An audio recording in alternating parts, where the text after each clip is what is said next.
अब बात करते हैं कि एक अच्छी नींद का मैजिक क्या है। बुरी आदतें जो होती है ना, वो लग तो बहुत जल्दी जाती हैं। क्या तुम भी एग्जाम के दिनों में लास्ट मिनट क्रैमिंग्स करते हो? तो सोने से कम 30 मिनट्स पहले क्या तुम भी रात भर जागकर पढ़ते हो और एग्जाम में टॉप नहीं कर पाते? क्या कभी सोचा है कि नींद की कमी किस तरीके से तुम्हारी सक्सेस के बीच में रुकावट बन रही है?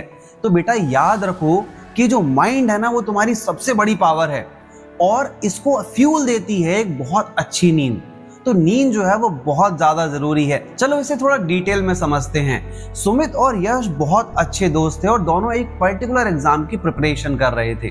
अब सुमित की स्टडी अप्रोच ये थी कि वो लेट नाइट स्टडी किया करता था और एग्जाम से ठीक एक दिन पहले वो पूरी रात पढ़ता रहा, वो पूरी रात रिवीजन करता रहा और जब नेक्स्ट डे एग्जाम आया तो वो सब कुछ भूल गया। यानी उसका जो माइंड था वो पूरी तरीके से ब्लैंक हो गया।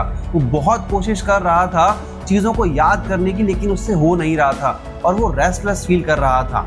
लेकिन दूसरी तरफ यश, उसका एग्जाम बहुत अच्छा गया।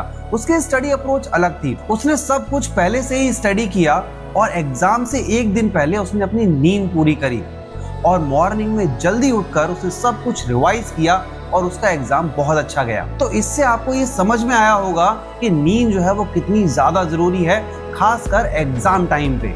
अब सबसे बड़ा सवाल सबके मन में जो आता है वो ये है कि कितने आवर्स की स्लीप सफिशिएंट है।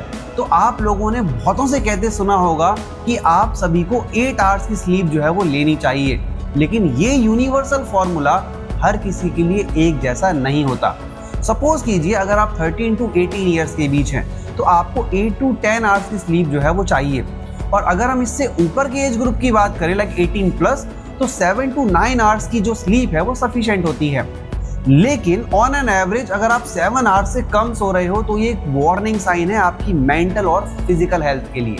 तो ये तो था कि आपको कितने आवर्स सोना चाहिए। अब बात करते हैं कि एक अच्छी नींद का मैजिक क्या है। नींद के दौरान आपका दिमाग पूरे दिन की जो इंफॉर्मेशन होती है उसे प्रोसेस करता है और ये आपकी मेमोरी को बूस्ट करता है। आप जो भी पढ़ते हैं स्लीप उसे कन्वर्ट करती है एक परमानेंट मेमोरी के अंदर। तो बच्चों नेक्स्ट टाइम से अगर पूरी रात स्टडी का सोच रहे हो तो याद रखो कि अगर अच्छी नींद नहीं लोगे तो ये पढ़ाई बेकार जा सकती है। अब बच्चों नींद से आपका फोकस और अटेंशन स्पैन इंप्रूव होता है। जितना थोड़ा सोओगे उतना ही क्लासेस में कंसंट्रेट कम कर पाओगे, और अगर ऐसा हुआ तो ये माइंड जो है वो एक जगह अटक जाता है, जैसे सीढ़ी अटक जाती है, बिल्कुल वैसा ही होगा।